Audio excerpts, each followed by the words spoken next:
Alright, this is the Tortigar No Prophecy strat explained. This strat has a bunch of small rules and conditions designed to squeeze out the best possible chance of you beating him with as few of your attacks being steel-skinned as possible. Let me explain the strategy and the info that's motivating it. So first, you gotta understand the SP at this point. So you're gonna have 37 max SP in any percent.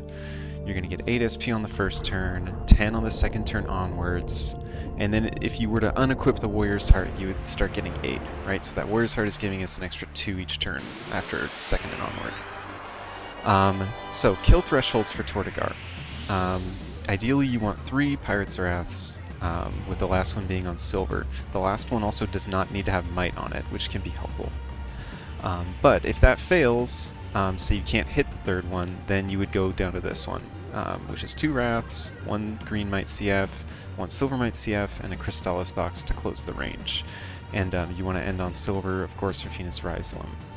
Now let me talk about Steelskin AI. So his chance to use Steelskin depends on your SP, right? So if it's 0 to 9, it's going to be between 0 and 10% chance of Steelskin on that turn. 10 to 17 is 10 to 20%. 18 to 36 is 28 to 35% chance, right? And if you have max SP, it's 100% Steelskin guaranteed every single turn. Within these ranges, Tortigar's previous move affects whether it's going to be low or high, right? So Ice Storm or Steelskin is going to be low chance of steel on the next turn. So like if you have 0 to 9 SP, it's 0%. For a plain attack, it's a medium chance. And for Wevlin, it's a high chance. This is a misprint right here. This should say 35% when 18 to 36 SP, like above. Some additional facts you want to know. Tortigar will Sacrilyn on either turn 3 or 4. The only thing that can cancel this is if he uses Steelskin instead. He's also guaranteed to Steelskin on either turn 1 or 2. He can even do it on both 1 and 2, potentially. And also, Wevlin is never used multiple times in a row. So the takeaways of this, if we attack after Ice or Steel is used, our chance to hit is the highest. If we have enough SP for Wrath, then we necessarily have the 28 to 35% Steel chance, because we're in this range of like 21 and up, right? And that's our best case is 28% in that case. If Wevlin is used, waiting one more turn will ensure a different move is used instead. And any other move besides Wevlin is going to have a better chance to lower chance to Steelskin, right? And if you CF at a low level of SP, you can take advantage of that 0 to 10% Steelskin chance also. Of course, using Pirate's Wrath is faster, so that's what we primarily try to do here. Now let's go through the outline of the fight itself now that we understand all that stuff about the AI. Right, so the first phase, just charging up your SP. We do this instead of attacking Tortigar because that high steel chance and Sacrilyn chance means we don't want to try to damage him until at least turn 5. So with Warrior's Heart, we can just sit and guard for the first 3 turns and reach 100% SP at the start of turn 4, because we'll reach 37, the cap, by adding these SPs up. This will guarantee Steelskin on turn 4. We're just guarding it again. It's probably gonna, magic is fine. So we're gonna get to 100% SP. We see the Steelskin come out turn 4. When he uses that, on one more guard. The Sacrilyn, that was likely to happen turn 3. And then we have the Steelskin turn 4 coming right up. Now, if we can get to just below 100% here, we will be set up to attack him with the most SP possible in the bank, and the best possible chance to hit him with Pirate's Wrath. So that's our goal now. We want the highest possible SP without being at max, so we want to spend exactly 11 SP on turn 4. And the way we do that is to CF with Vice for 7. Oh, let me make sure to set up my equipment. So like, we need to have green, Dream, Decats, and Captain's Hat. And that's what we should have for the entire fight. But you can set it up later, it doesn't matter if you haven't attacked yet. So, CF for 7, Incrum with Aika or Enrique for 4, and that's it. So he'll steal, and now we're setting up. This CF will always be blocked, of course, but that's fine. We're just using it to manipulate SP level. And of course we need the might status, so using Incrum is helpful here. The main thing that can derail this is if Vice gets stoned on turn 2 or 3. In that case, you may need to use Curia and take an extra turn in order to do this exact setup.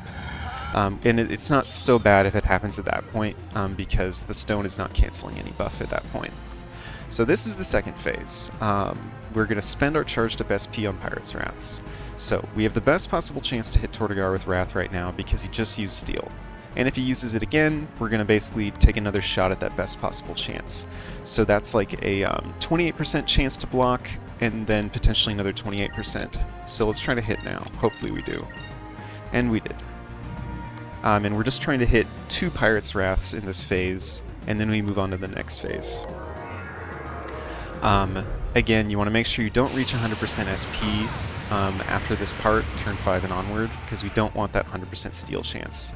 So if your SP is 27 or higher, you always need a Wrath. Here I've got 25, and he just used Magic, so I'm going to try and hold out for that more favorable steal chance, right? So we just guard right now. Fina might actually want to heal. Let's use that. She's been getting beat up a bit. And yeah, Ike and Enrique can hop in whenever with the heals, that's fine. And they're pretty much everybody is very likely to outspeed Tortigar here. There's a very small chance that Tort can outspeed Vice though, so be warned. So now he just used Steel again, we're high at 35, and we can go in here. Unfortunately blocked, but we are set up to get him again right now. And that's part of the idea of like, you know, if we'd used it on the Magic turn, then we would be in a kind of a worse position right now. So we'll try to hit him one more time. And we did hit. Great. So that's what this part is saying, right? Now in the case your SP gets to exactly 21, you want to make sure that Enrique focuses on your 21 turn, so that you can have 22 to Wrath again the turn after. You don't want to be at 20 and be just short of doing what you need to do, right? Vice Stone is also annoying in this phase, because if you get stoned, you will lose your buff and you need to reapply it. So we've hit 2 Pirate's Wraths, and now we're sort of out of this phase. We are doing the wrap-up phase now. We need one of the following to finish. 1 Silver Wrath, so now we're on Silver. And basically our next goal is to attempt that Silver Wrath, and failing that, get to minimum SP so that we can take advantage of that low steal chance for CFs, right? So first we attempt this, and if it fails, we're going to attempt this, right? So that's exactly what this is saying. Now, since we're at 13 SP, if we gain 10 more, we're going to be at 23, and then Wrath will bring us down to like 2, add 10 to get 12. Basically, it's giving us too much SP right now. So here, if we had 8 SP per turn instead, we would put to exactly 21, and that's good for us. So, what we're going to do this turn is we're going to guard, except Fina is going to change to Thermo. So getting off the Warrior's Heart is going to get us to that minimum SP that we want here. And this is a little bit scary damage-wise, but this is good. And now we're at 21 exactly, and we can attempt that last Wrath, and here's hoping that it hits. Boom.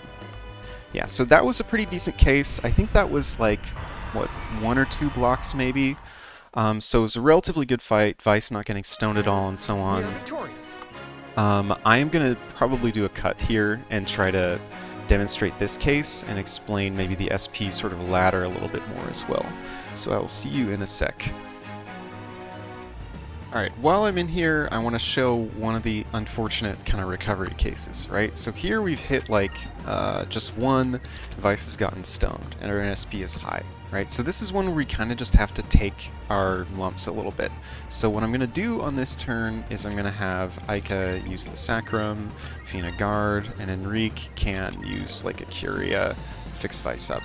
On the next turn, we are going to go ahead and do our setup again to put us at 36. And it's really not so bad to get your SP at max like this when you're essentially still setting up, right? Because you're at least going to set yourself up for having high SP and a favorable turn to hit on here when he's just used Steel and you're at 36, just like we do on turn 5. Alright, so I'll just let this play out to kind of see how this is going, and maybe we'll be able to go into the CF case and demo that as well. So, just like before, we see F, Incrum, Guard, and he's not going to do anything to us because of that guaranteed steal, thankfully.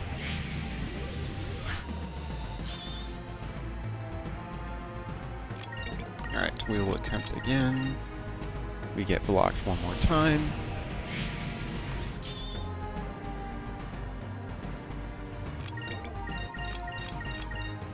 Alright, that is our second hit here.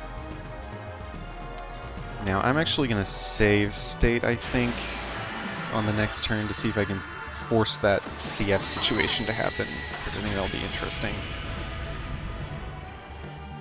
So like here, I'm going to take Heart off again to manage SP.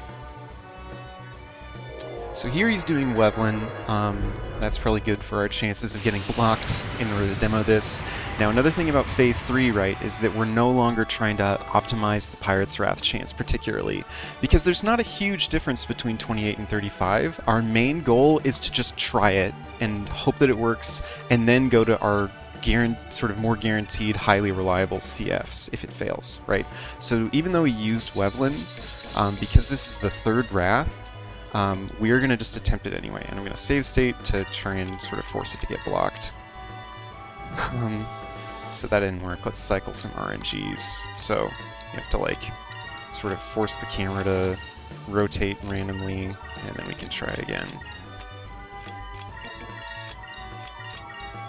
There we go. Alright, now, this is our last Wrath. It's just been blocked. We're going to enter the next turn with 9 SP.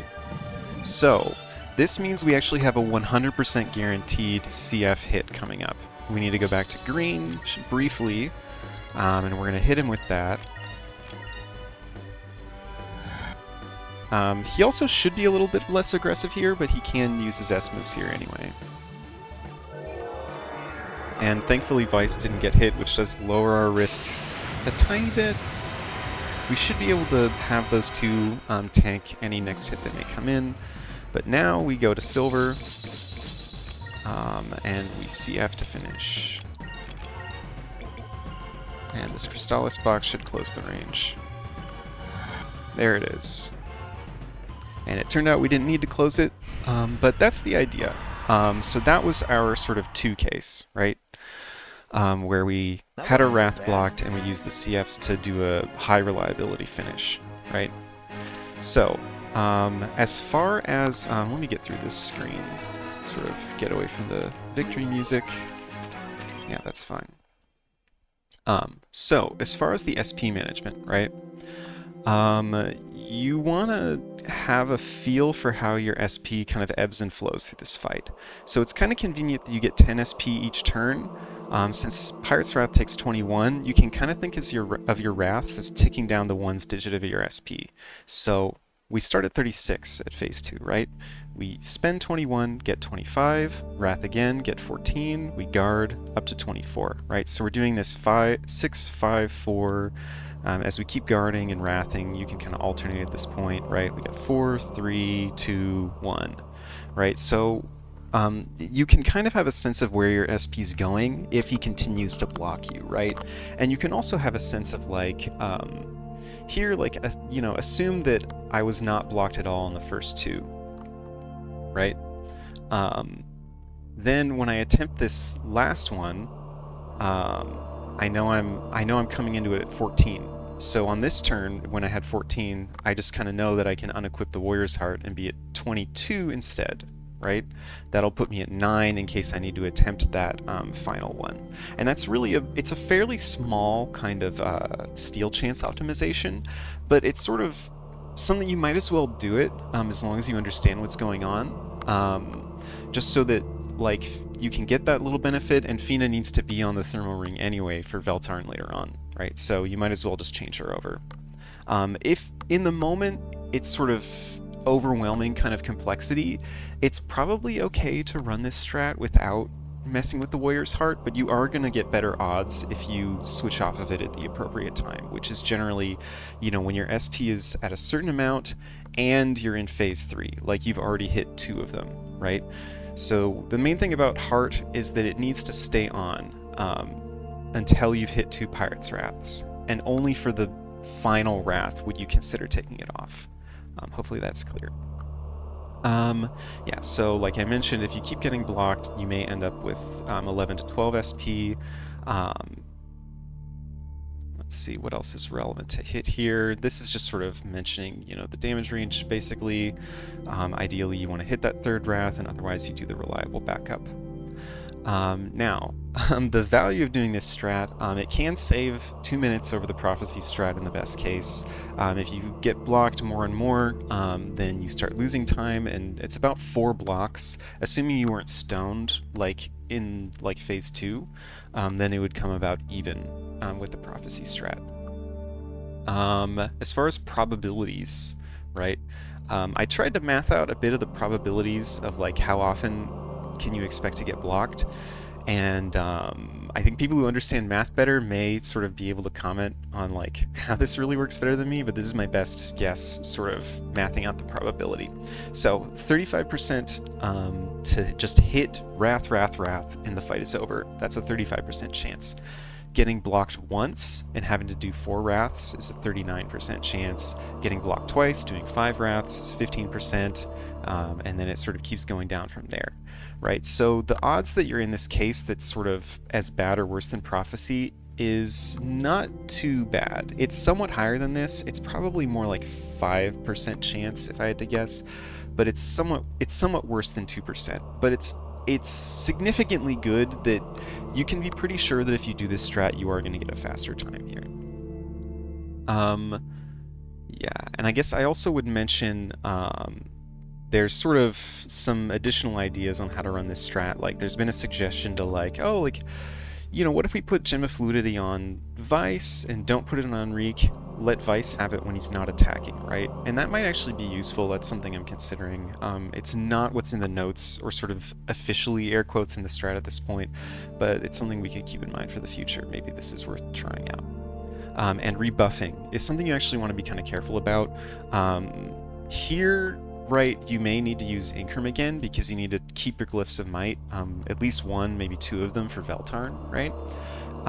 So that can throw off your SP math. So if you have 35 SP, for example, using Incrum and Wrath together can be a problem because you'll be at just 20 SP on the next turn, right? That'll be consuming 25 to get 10 and then up to 20, right? With that 4 plus 21 here, right? So when you start having to throw out Incrums again, it's going to be good to sort of take the moment to think about your SP levels, and you may, if possible, want to throw in a focus, or you may just want to allow your SP to build a little bit, right?